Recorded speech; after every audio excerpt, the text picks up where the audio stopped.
আল্লাহ পাক বলেন, জেনে রাখো দুঃখ এবং কষ্টের সাথে রয়েছে সুযোগ আর সুবিধা, আর অসচ্ছলতার সাথে রয়েছে উদার সচ্ছলতা। জোরে কোন সুবহানাল্লাহ। কাজে ভয় পাওয়ার কারণ নাই, হতাশ হওয়ার কারণ নাই। গুনাহ করেছো, হতাশ হয়ো না। যুবকদের গুনাহ করা স্বাভাবিক।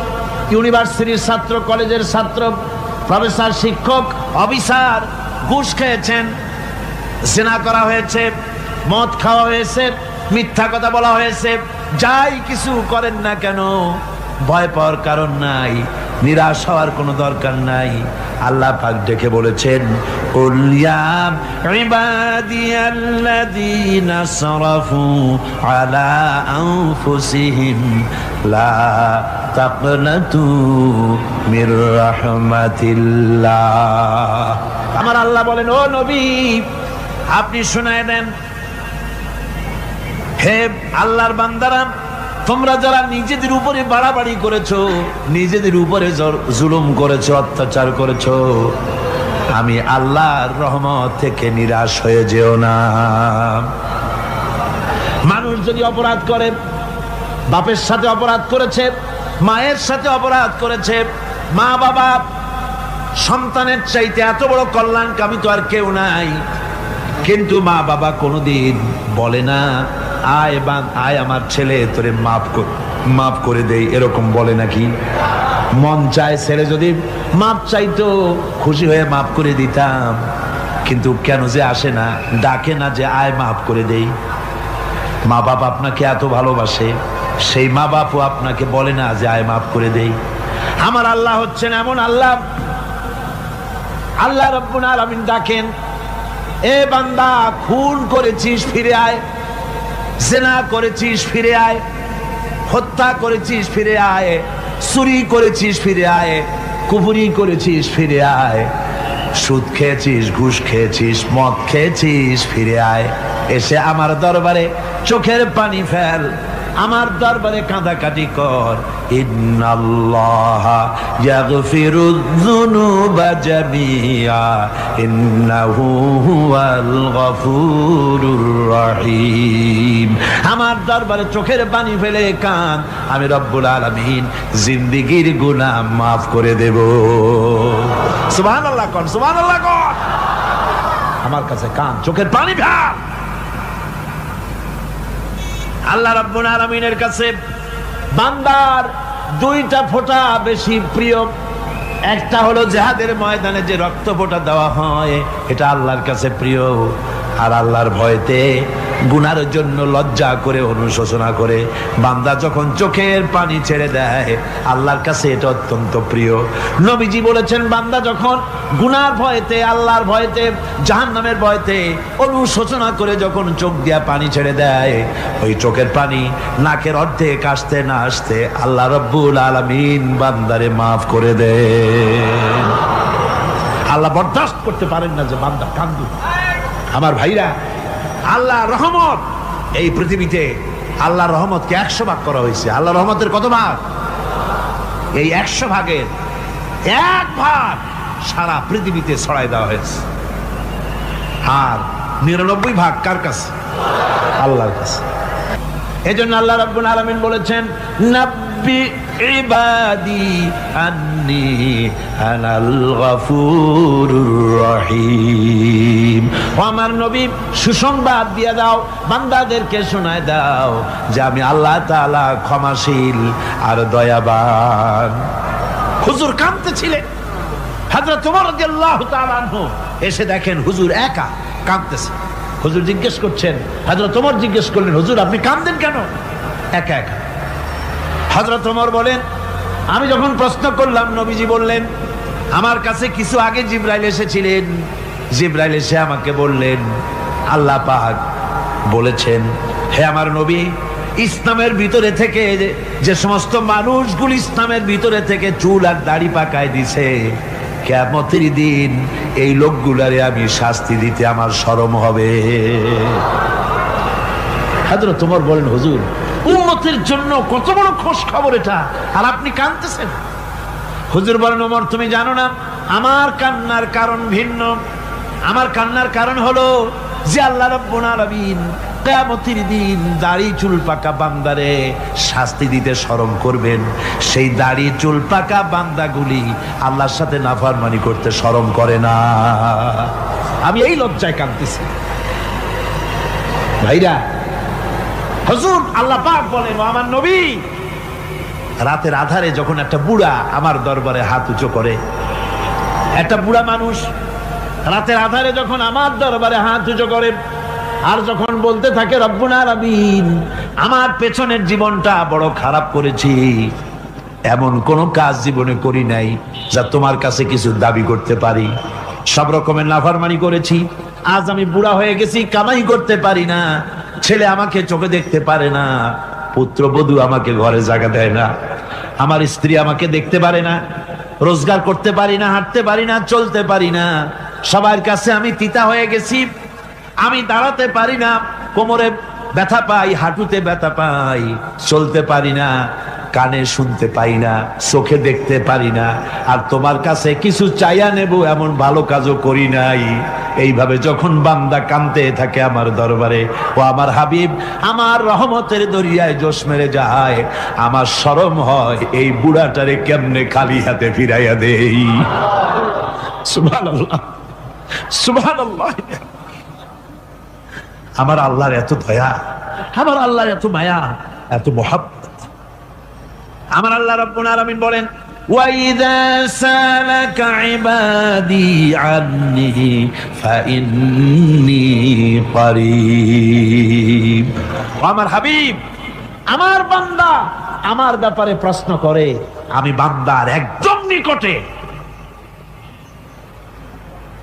কোরআন শরীফের ভিতরে যত জায়গায় রাসূলকে বলা হয়েছে সুয়ালের কথা, আপনাকে প্রশ্ন করা হয়, আল্লাহ তার জবাব কুল এই কথা বলে জবাব দিয়েছেন। যত জায়গায় সুয়াল এসেছে, যেমন কোরআনে কারীমের মধ্যে আল্লাহ পাক বলেন, ওয়ায়াসআলুনাকা আনিল মাহিদ, মেয়েদের হায়েজ সম্পর্কে জিজ্ঞাসা করা হয়, কুল হিয়া আযা, হে নবী আপনি বলুন। এভাবে করে কুল দিয়ে জবাব দেওয়া হচ্ছে। আবার প্রশ্ন করা হচ্ছে, ওয়ায়াসআলুনাকা আনিল আনফাল, এই গনিমতের মাল সম্পর্কে হুজুর আপনাকে, হে নবী আপনাকে প্রশ্ন করা হয়। আল্লাহ কুল দিয়া জবাব দিলেন, আল্লাহ বলেন আপনি বলেন। ওয়ায়াসআলুনাকা আনিল খামরি ওয়াল মাইসির, আল্লাহ পাক বলেন নবী আপনারে প্রশ্ন করা হয়, কুল ফীহিমা ইসমুন কাবীর, আল্লাহ কুল দিয়া বললেন তুমি বলো।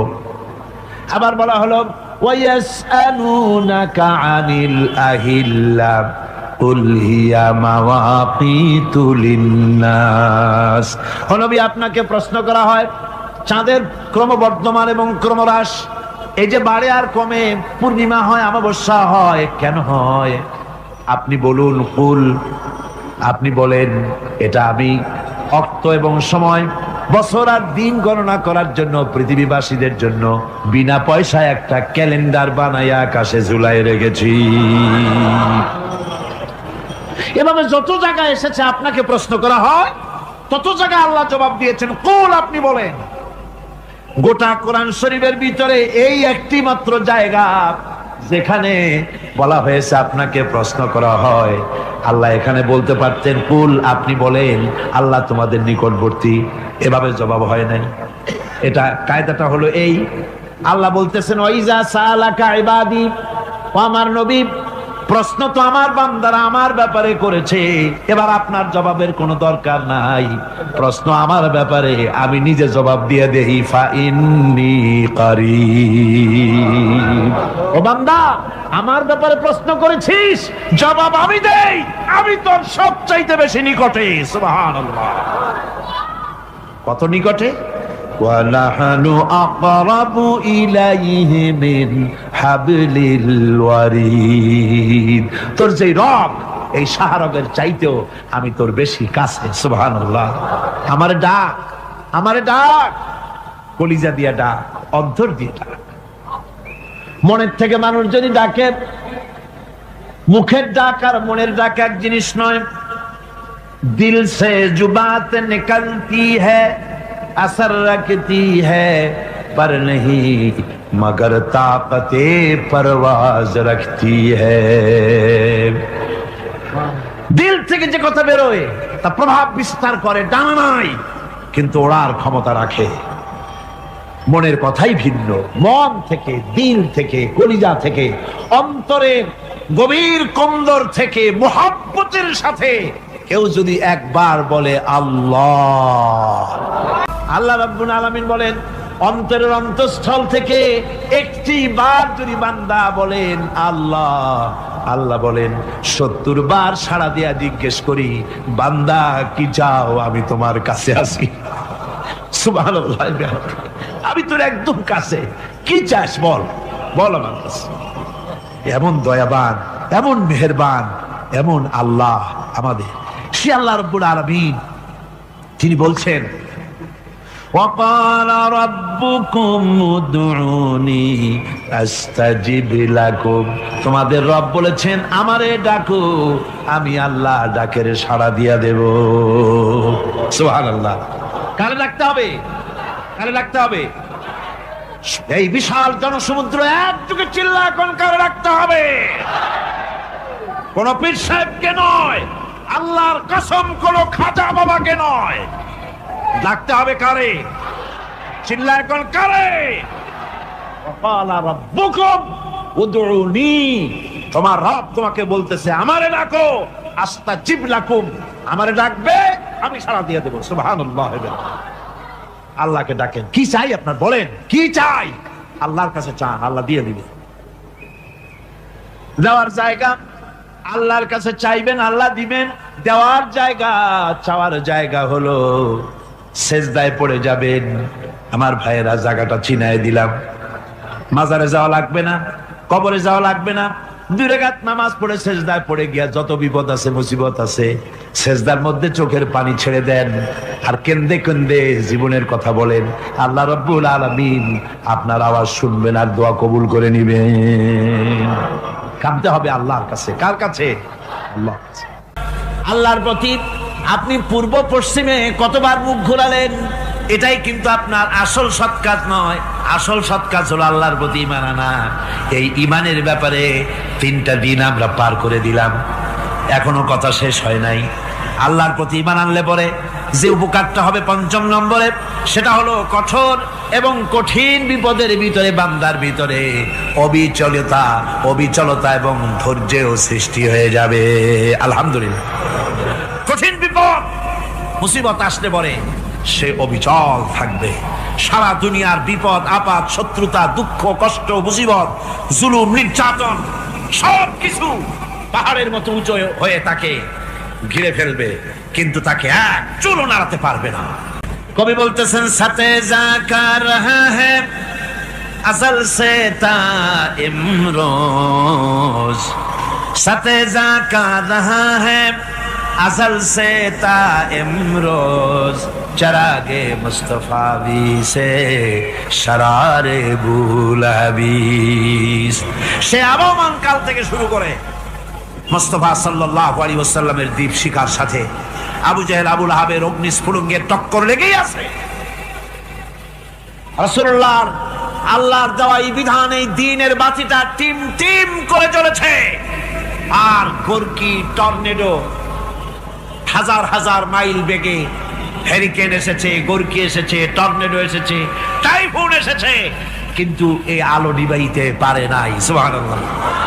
এই আলো নিবাতে পারে নাই। এই শত্রুতা চিরকালের, নিবাতে পারবে না। কারণ হচ্ছে আল্লাহ রাব্বুল আলামিন বলেছেন ইউরিদুনা লিইউতফিউ নূরাল্লাহি বিআফওয়াহিহিম ওয়াল্লাহু মুতিম্মু নূরিহি ওয়ালাউ কারিহাল কাফিরুন। ওরা চায় মুখের ফু দিয়ে আমার আলোকে নিভিয়ে দেবে, কিন্তু আমি আমার আলোকে পূর্ণতা দান করব, তাতে কাফের বেঈমানদের কলজায় যত জ্বালা যন্ত্রণা হোক আমার দ্বীন কেউ মিটাই দিতে পারবে না। সুবহানাল্লাহ। সুতরাং বিপদে অবিচলতা আসবে, সে অটল হবে, মজবুত হবে, কোরআনে কারীম বলতেছে ওয়া কাযালিকা জাআলনা লিকুল্লি নাবিয়্যিন আদুওয়াম মিনাল মুজরিমিন। এই পৃথিবীতে এমনি করে আমি সকল নবীদের শত্রু বানিয়েছি, সব পাপিষ্ঠ অপরাধীদেরকে। নবীদের সাথে বিরোধিতা করেছে কারা? পাপিষ্ঠরা, অপরাধীরা। মানুষ অত্যাচারিত হয়েছে, সাহাবায়ে কেরাম অত্যাচারিত হয়েছেন। বুখারী শরীফের হাদিসে এসেছে রাসূল করিম সাল্লাল্লাহু আলাইহি ওয়াসাল্লামের কাছে হযরতে খাব্বাব গিয়ে উপস্থিত হয়েছিলেন। হযরতে খাব্বাব বলেন, হাদিসটা এভাবে লেখা হয়েছে বুখারীতে, ওয়ান খাব্বাব বিন আরিদ রাদিয়াল্লাহু তাআলা আনহু قال شكونا إلى رسول الله صلى الله عليه وسلم وهو متوسد بردة له في ظل الكعبة। রাসূলুল্লাহর কাছে গেলাম, কাবা শরীফের কাছে গিয়া দেখি নবীজি একটা চাদর গায়ে দিয়ে তিনি আরাম ফরমাচ্ছিলেন কাবা শরীফের ছায়ায়। সেখানে গিয়ে বললাম, আলা তাস্তানসিরু লানা আলা তাদউ লানা ইয়া রাসূলুল্লাহ, হে আল্লাহর রাসূল, আপনি কি আমাদের জন্য আল্লাহর কাছে দোয়া চাইবেন না? আপনি কি আল্লাহর কাছে আমাদের জন্য সাহায্য চাইবেন না? আমাদের লোকগুলিকে, মুসলমানগুলিকে মারতে মারতে তো শেষ করে ফেলে দিল। তারা আমাদের সুমাইয়াকে মারলো, আমাদের খাব্বাবকে উটের সাথে পায়ের দড়ি লাগায় টানলো, আমাদের খোবায়েবকে তারা আগুনের উপরে চিৎ করে শোয়ায় রাখলো, না খায় রাখতেছে, মারতেছে, কষ্টে তো শেষ হয়ে গেলাম। হুজুর, আপনি কি আমাদের জন্য দোয়া করবেন না? হাদিস শরীফে এসেছে নবীজি উঠে বসলেন সোজা হয়ে। নবীজি বলেন, ও আমার সাহাবী, ও খাব্বাব, শোনো, তোমাদের আগে এই পৃথিবীতে যারা দ্বীনের দাওয়াত দিতে এসেছিলেন তাদেরকে সমকালীন রাষ্ট্রশক্তি, সমাজ শক্তি তাদেরকে ধরতো। ফায়ুখাজুর রাজুলো, তাদেরকে তারা ধরতো। ফায়ুহফারু লাহু ফিল আরদ, আর তার জন্য জমিনের ভিতরে কবর বানাইতো। ওই কবর ফায়ুজালু ফিহা, ওই কবরের ভিতরে তাকে কোমর পর্যন্ত গেড়ে দিত। সুম্মা ইউতা বিল মানশার, এরপরে করাত আনতো। ফায়ুদাউ আলা রাসিহি, এরপরে ওই করাত তার মাথার উপরে রাখতো। ফায়ুজালু নিসফাইন, এরপরে করাত দিয়া চিরে জীবিত মানুষটারে দ্বিখণ্ডিত করে ফেলে দিত। মা ইয়াসুদ্দুহু যালিকা আন দীনিহি। ও আমার খাব্বাব, এত কষ্ট দেওয়ার পরেও সেই যুগের কোন মুসলমানকে, দ্বীনের দায়ীদেরকে আল্লাহর দ্বীন থেকে এক চুলো তারা সরাই দিতে পারে নাই, এক চুলো সরাতে পারে নাই। ওয়াল্লাহি, ও খাব্বাব, আমি আমার আল্লাহর নামে কসম করে বলছি, লা ইউতাম্মান্নাল্লাহু হাযাল আমরা হাত্তা ইয়াসিরা আর-রাকিবু মিন সানা ইলা হাযরামাউত। আমি কসম করে বলি, আল্লাহ রাব্বুল আলামিনের এই সানা থেকে হাযরামাউত পর্যন্ত লোকেরা যাতায়াত করবে, সুন্দরী রমণীরা গমন করবে, সদাগরেরা যাতায়াত করবে, টাকা নিয়া পয়সা নিয়া যাতায়াত করবে। তাদের মনের মধ্যে লুটের ভয়, টাকার ভয়, চুরির ভয়, ডাকাতির ভয়, জেনার ভয়, হত্যার ভয়, ধর্ষণের ভয়, কোনো ভয় থাকবে না। লা ইয়াখাফু ইল্লাল্লাহ, আল্লাহ ছাড়া কোনো ভয় থাকবে না। এমন একটা সমাজ, এমন একটা সময় আসবে। ওয়ালাকিন্নাকুম তাস্তাজিলুন, অথচ খুব তাড়াহুড়ো তোমরা করতেছো। তাড়াহুড়ো করো না, সময় আসবে ইনশাআল্লাহ। আমার ভাইয়েরা, আমার বন্ধুগণ, কঠিন বিপদে অবিচলতা এবং ধৈর্যের দৃষ্টান্ত রেখে গেছেন আম্বিয়া আলাইহিমুস সালাম। সুবহানাল্লাহ। কঠিন বিপদে অবিচলতা, দৃঢ়তা, ধৈর্য কারে বলে, তার দৃষ্টান্ত কারা রেখেছেন? আম্বিয়া আলাইহিমুস সালাম। ওনারাই আমাদের আদর্শ, নবীরাই আদর্শ। সাহাবায়ে কেরাম রিদওয়ানুল্লাহি তাআলা আলাইহিম আজমাইন আমাদের আদর্শ। ভাইরা আমার, মুসা আলাইহিস সালামকে ফেরাউন যখন ঘিরে ফেলে দিল, কোরআনের সব কথা গল্প গুজবার ইতিহাসের জন্য লেখা হয় নাই। কোরআনের মধ্যে যা লেখা হয়েছে সব বান্দাদের উপদেশের জন্য, যাতে করে লোকেরা চিরটা কাল এর থেকে উপদেশ নেওয়া নিজেদের তৈরি করতে পারে। জোরে বলেন সুবহানাল্লাহ। মুসা আলাইহিস সালামের কথা আল্লাহ বলেন, ফেরাউন তাকে ঘিরে ফেলে দিল, পালাবার রাস্তা নাই। ফালাম্মা ترى الجمعان قال أصحاب موسى إنا لمدركون। মুসা আলাইহিস সালামের উম্মতেরা বললেন, হে মুসা, পাকড়াও হয়ে গেছি, পালাবার রাস্তা নাই। তিন দিক থেকে আমাদেরকে ঘেরাও করেছে ফেরাউনের শক্তি। সামনে কি দরিয়া, আর তিন দিকে কি ঘেরাও আন্দোলন। পালাবার পথ নাই, পালাবার পথ নাই, সারাশি আক্রমণ, ঘেরাও আন্দোলন। মুসা আলাইহিস সালামকে ঘেরাও করে ফেলেছে, পালাবার উপায় নাই। একদিকে দরিয়া, তিন দিকে ফেরাউনের শক্তি। এই যে ঘেরাও টেরাও মানে নতুন তো না, ধর্মঘট নতুন না, পুরানা জিনিস। এই পৃথিবীতে সর্বপ্রথম ধর্মঘট কিসের উপরে হয়েছে জানেন? এই পৃথিবীর প্রথম ধর্মঘট হয়েছে পেঁয়াজ, রসুন আর ডাইলের উপরে।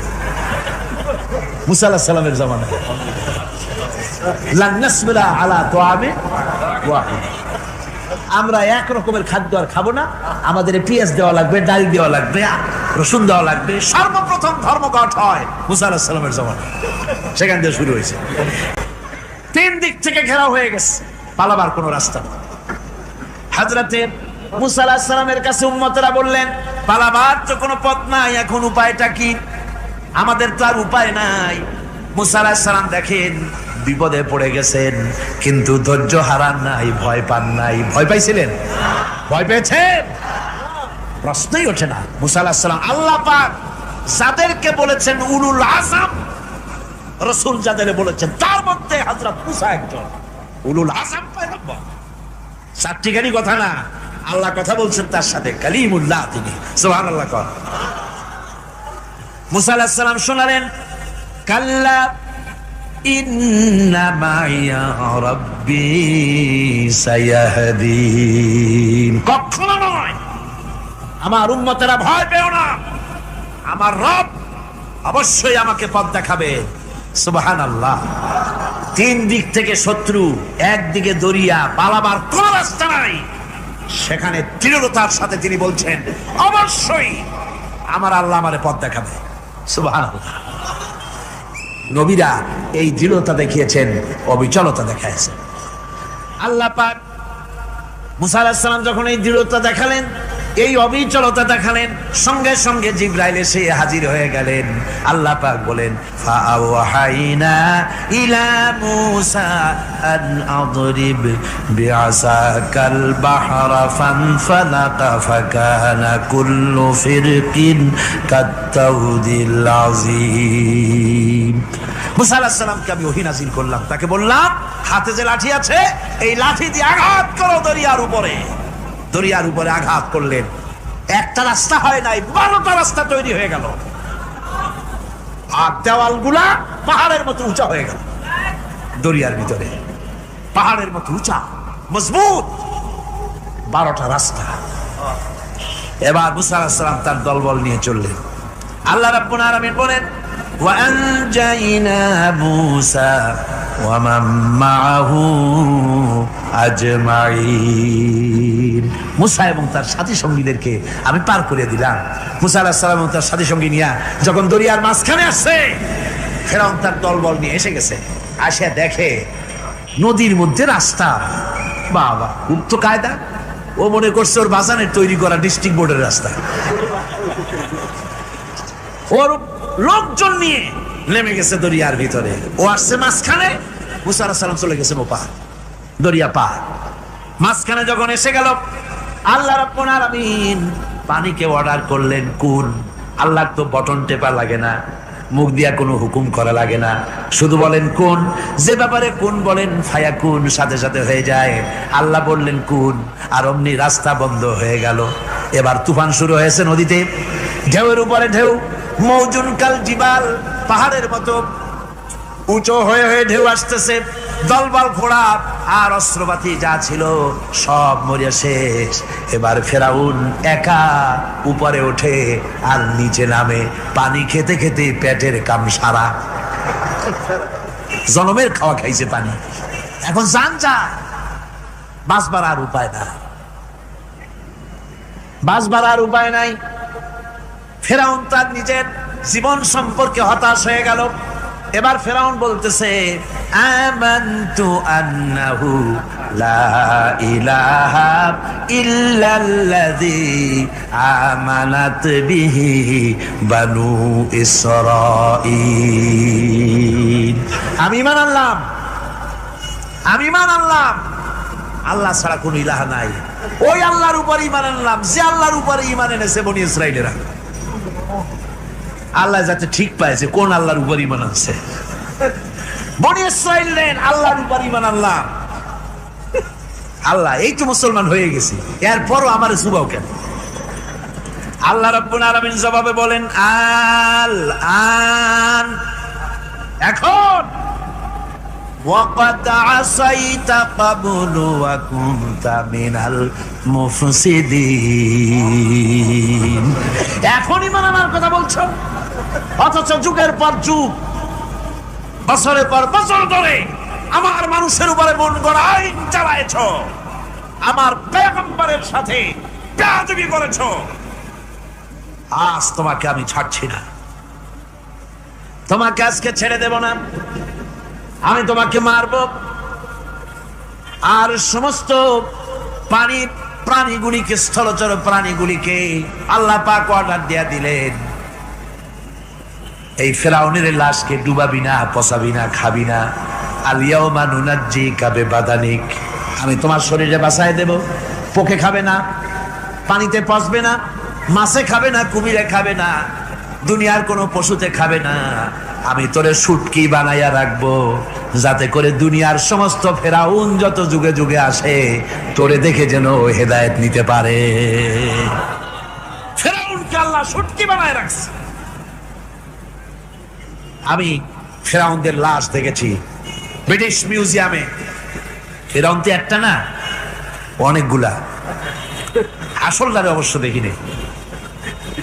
ব্রিটিশ মিউজিয়ামে ওই ফেরাউনগুলার লাশ যখন অসুবিধা হয়, মমিগুলি, তখন ইংল্যান্ডে নিয়ে যায় চিকিৎসা করাবার জন্য। চোখ টোক আছে গর্তের ভিতরে, তারপরে চামড়া টামড়া হাড়ের সাথে মিশানো, ওইভাবে চেহারা দেখলে মনে হয় যে সত্যি ফেরাউনিগুলো। আর ব্রিটিশের কাম মিশর থেকে নাম সে এমন কোনো জিনিস নাই।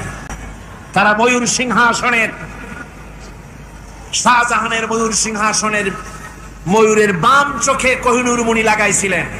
শাহজাহান ময়ূরের ডান চোখে কোহিনূর মণি লাগায় নাই।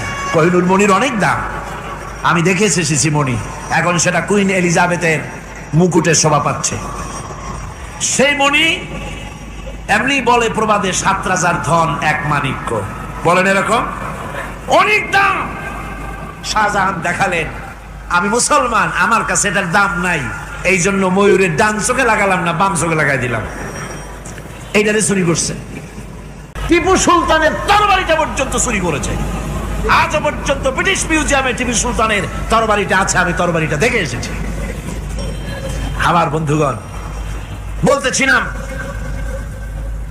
যে পৃথিবীতে আল্লাহ রাব্বুল আলামিন নবীরা তাদের চরিত্র দিয়ে বিপদের মোকাবেলা করে, দুনিয়ার সামনে কঠিন বিপদের মোকাবেলা করে অবিচলতা, দৃঢ়তা দেখায় গেছেন যে কেমন করে এই পৃথিবীতে বিপদের সামনে মোকাবেলা করতে হয়। ধৈর্য ধরতে হবে। বিপদ আসবে পাহাড় সমান হয়ে, আপনাকে ধৈর্য ধারণ করতে হবে সেভাবে বুক বেঁধে।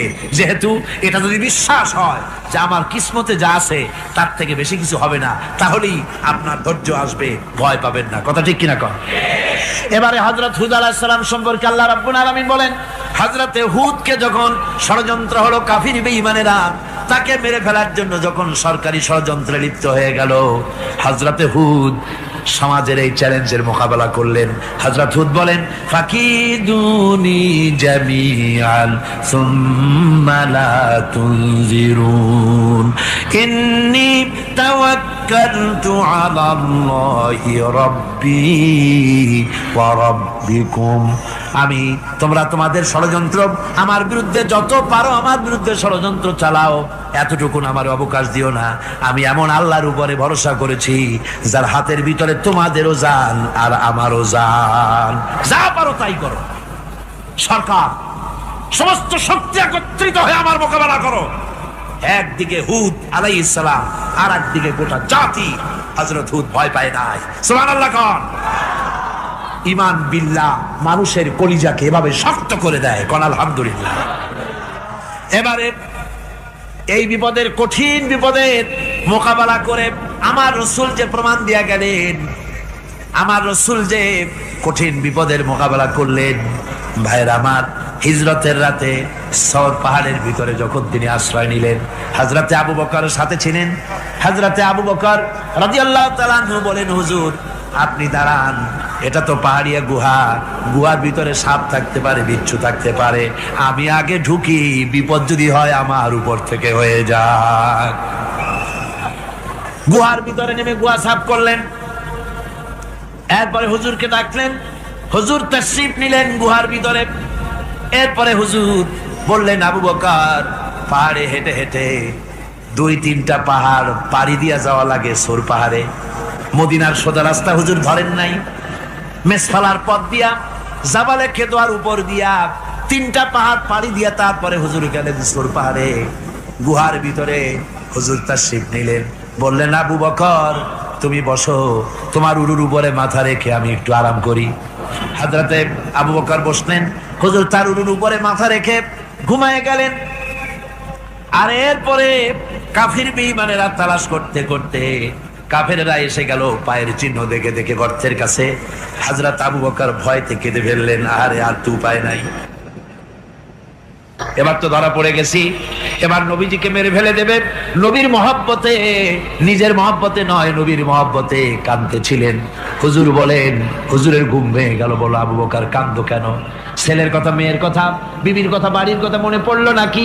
হযরত আবু বকর বলেন, ইয়া রাসূলুল্লাহ, আল্লাহর কসম করে বলি, যেদিন ঈমান এনেছি এই কলিজার ভিতরে মা বাপ, স্ত্রী, পুত্র, পরিজন, এমনকি আমার নিজের জীবনের চাইতে আপনারে বেশি ভালোবাসি।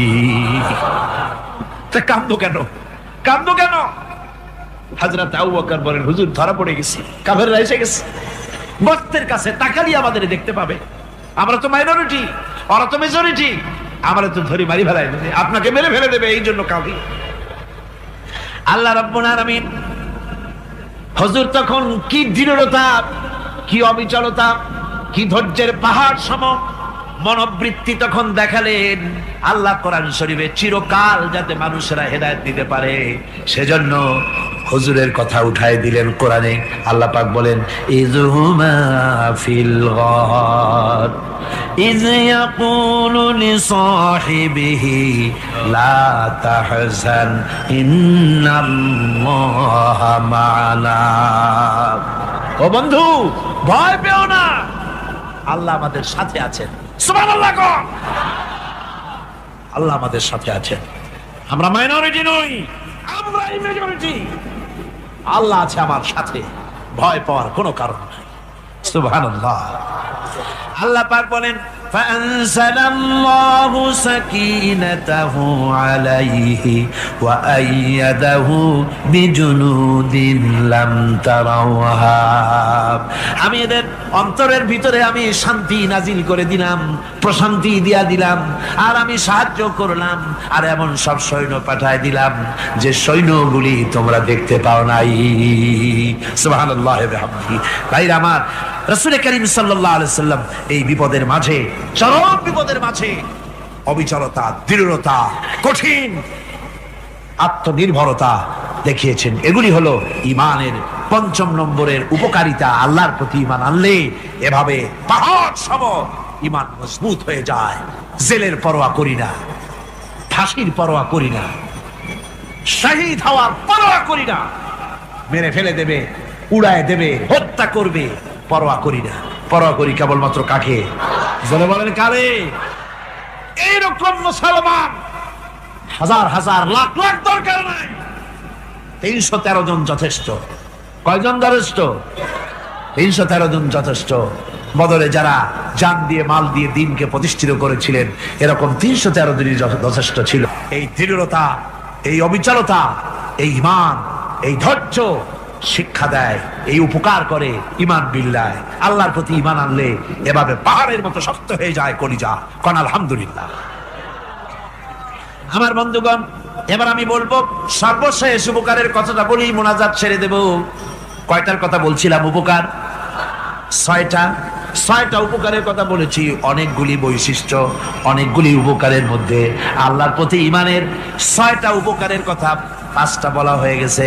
এবার 6ষ্ঠ নম্বর এবং শেষ নম্বর, এটা হচ্ছে আল্লাহর প্রতি ঈমান আনলে পরে তার দ্বারা সবচাইতে বেশি ফায়দা পায় সমাজ এবং রাষ্ট্র। কল আলহামদুলিল্লাহ, কল আলহামদুলিল্লাহ। আল্লাহর প্রতি ঈমানের দ্বারা নৈতিক সংশোধন হয় এবং রাষ্ট্র আর সমাজ সবচাইতে বেশি উপকৃত হয়। কারণ হলো ঈমানদার ব্যক্তি আল্লাহর প্রতি যে ঈমান এনেছে তার মনের মধ্যে ধারণা এটা হয়, আমার কোনো কাজ তো গোপন থাকে না। ইন্নাল্লাহা লা ইয়াখফা আলাইহি শাইউন ফিল আরদি ওয়ালা ফিস সামা। আল্লাহর কাছে গোপন বলতে কিছু নাই, আকাশেও নাই, জমিনেও নাই, কোনো কিছু গোপন নাই। সুতরাং আমি যা করি সব আল্লাহ দেখেন এবং শোনেন। এমনকি মানুষ যে কল্পনা করে সে কল্পনাও আল্লাহ টের পায় না, নাকি টের পায় কিনা? وَإِن تُبْدُوا مِنْ أَنفُسِكُمْ أَوْ تُخْفُوهُ يُحَاسِبْكُم بِهِ اللَّهُ। মনের ভিতরে যে কল্পনা করো, আল্লাহ পাক বলেন এই কল্পনারও হিসাব আমি রব্বুল আলামিন তোমার কাছ থেকে নেব। ফায়ুআযযিবু মাইয়াশাউ, যারে খুশি শাস্তি দেব আর যারে খুশি আমি maaf করে দেব। জোরে বলেন সুবহানাল্লাহ। ফায়াগফিরু লিমাইয়াশা ওয়া ইউআযযিবু মাইয়াশা, যারে খুশি maaf করব, যারে খুশি শাস্তি দেব, কল্পনারও হিসাব নেব। এই কথা মুমিনের যদি জানা থাকে তাহলে আর তার কোনো চিন্তা থাকে না, তার নৈতিক চরিত্র ভালো হয়ে যায়। কোন সুবহানাল্লাহ। আমার বন্ধুগণ, ঈমানদার লোক আল্লাহর প্রতি ঈমান আসলে পরে সমাজ উপকৃত হয়, রাষ্ট্র উপকৃত হয়ে যায়। যেহেতু বান্দা জানে আমি দায়িত্বহীন কোনো কথা বলতে পারবো না, দায়িত্বহীন কোনো কাজ করতে পারবো না। আল্লাহ পাক বলেছেন, মা ইয়ালফিযু মিন কাউলিন ইল্লা লাদাইহি রাকীবুন আতীদ। বান্দা এমন কোনো কথা বলে না যে কথা আমার ফেরেশতারা রেকর্ড করে না রাখে। কাজী মুমিন ব্যক্তি আল্লাহর ভয়তে দায়িত্বহীন কথা বলবে না। নির্বাচন আসতে পরে রাস্তা সোনা দিয়ে বান্দায় দেব, এই করব সেই করব, না খাইয়া কেউ মরবেন না। আসে না নির্বাচনের সময় সেরাগালি বদনারা মঞ্চে দাঁড়িয়ে কত বড় বক্তৃতা করে, ভাইয়ের আমার, বোনের আমার, এবার আমার বোতল মার্কা বাক্স, আপনারা আমাকে ভোট দিয়ে দেশ এবং জাতির আরেকবার 12:30 বাজাইবার সুযোগ দিন। এবার ক্ষমতায় গেলে কেউ না খাইয়া মরবেন না, কিন্তু কি খাইয়া মরবে তাও বলেন। এর মারফতি অর্থ হচ্ছে এই, ওরা যদি ক্ষমতায় যেতে পারে তাহলে বিষ খাইয়া হোক, গুলি খাইয়া হোক, কিছু না কিছু খেয়ে মরতে হবে। একেবারে খালি পেটে মরলে গ্যাস্ট্রিক হওয়ার সম্ভাবনা আছে। ঈমান বিল্লাহ যদি না থাকে, আল্লাহর ভয় যদি না থাকে, তাহলে দায়িত্বহীন কথা বলে। আর আল্লাহর ভয় যদি থাকে তাহলে নৈতিকতার সংশোধন হয়ে যায়, দায়িত্বপূর্ণ কথা বলে, মানুষকে ফাঁকি দেয় না। আমার বন্ধুগণ, আল্লাহ রাব্বুল আলামিন তার বান্দা যারা আল্লাহকে ভয় করে, সে ভয় করা বান্দাগুলির মনের মধ্যে চিন্তা এসে যায়, আমি যেখানে থাকি না কেন আল্লাহ আমাকে দেখতেছেন, শুনতেছেন। হযরত ওমর রাদিয়াল্লাহু তাআলা আনহু রাতের আধারে শেষ রাত্রে ঘুরতেছিলেন, দেখেন এক বাড়িতে কথা হচ্ছে, কথাবার্তার আওয়াজ পাওয়া যায়। মনে করলেন কোনো অসুখ বিসুখ নাকি। ঘরে গিয়ে কান পাচ্ছেন দেওয়ালের সাথে, শুনতে পাচ্ছেন ভিতরে বুড়ি মা তার মেয়েকে বলছে, এই মেয়ে ওঠ, উটের দুধ দোয়াই নিয়ে আসছি, এর মধ্যে পানি মিশা, তারপর সকালে বাজারে নিয়ে যা। মেয়ে বলছে, মা এই কামটা আমি পারবো না। কেন পারবি না? হযরত ওমর ফরমান জারি করেছেন, দুধে পানি মিশাতে নিষেধ করেছে, কাজে এই কাজটা আমি পারবো না। আরে বেটি, আমিরুল মুমিনিন দেখ এখন কোথায় যায়, ঘুমায় আছে, সে কি দেখতেছে নাকি যে পানি মিশাই না কি মিশাই? মেয়ে বলতেছে, মা আমিরুল মুমিনিনকে ফাঁকি দেওয়া যেতে পারে, তার পুলিশ বাহিনীকে ফাঁকি দেওয়া যেতে পারে, কিন্তু আল্লাহ রাব্বুল আলামিনের চোখকে ফাঁকি দেওয়া যাবে না। হযরত ওমর এই কথা শুনে বাড়ি চলে গেলেন আর নিজের ছেলেকে ডেকে বললেন, ছেলে আমার, অমুক জায়গায় একটা বাড়ি আছে, আর সেখানে একটা যুবতী মেয়ে আছে, ওই মেয়েটার বিয়ে হয়েছে কিনা শোনো, যদি বিবাহ না হয়ে থাকে তুমি তোমার নিজের বিয়ের প্রস্তাব দাও। আমিরুল মুমিনিন এই মেয়েটা সুন্দরী কেমন, স্বাস্থ্য কেমন কিছুই দেখলেন না, দেখলেন তাকওয়া। কি দেখলেন? আল্লাহর ভয়। আল্লাহর ভয় যখন একটা জাতির মধ্যে আসে, পুলিশ লাগে না, পুলিশের কাজ করে যায়। রাতে হোক দিনে হোক যেখানে আছি আল্লাহ আমারে দেখতেছেন। আল্লাহ পাক বলতেছেন, ওয়া হুয়া মাআহুম ইজ ইউবাইতুনা মা লা ইয়ারদা মিনাল কওলি ওয়া কানা আল্লাহু বিমা ইয়ামালুনা মুহীতা। আল্লাহ পাক বলেন, আমি তো আমার বান্দার নিকটে তখনও থাকি যখন সে গোপনে গোপনে রাতের বেলায় আমার মর্জির খেলাফ পরামর্শ করে। আমার মর্জির খেলাফ পরামর্শ করতেছে রাত্রে, আমি তো তখনও কাছে থাকি, ওটা আমি শুনি। ইমান যদি আসে তাহলে এই সব কাজ থেকে সে বিরত থাকে। সে যদি কম হয় সেখানেও আল্লাহ, বেশিও যদি হয় সেখানেও আল্লাহ। এমন কোন জায়গা আছে নাকি চিটাগংয়ে যেখানে আপনি একটা আকাম করবেন আর আল্লাহ টের পাবে না? কোন আছে নাকি? আচ্ছা, চট্টগ্রামে না থাকুক, বাংলাদেশের কোন জায়গা আছে নাকি? পার্বত্য চট্টগ্রামে যত পাহাড় আছে, উঁচু নিচে জায়গা আছে, ওই জায়গায় বোধহয় আছে নাকি? সারা পৃথিবীতে আছে কোথাও? আল্লাহকে ফাঁকি দেওয়ার জায়গা কোথাও? সব স্পষ্ট। আল্লাহ কি ঘুমায় নাকি? ঘুমায়? তার কাছে দিনও যায় রাতও যায়, সমানে তিনি দেখতে পান, শুনতে পান, সবকিছু দেখতে পান, সবকিছু শুনতে পান। তাকে ফাঁকি দেওয়ার কোনো উপায় না। এই জন্য ৬ষ্ঠ নম্বরের উপকার যেটা হয় সেটা হলো সমাজ উপকৃত হয় ওই মানুষ দিয়ে যার মধ্যে ঈমান আছে।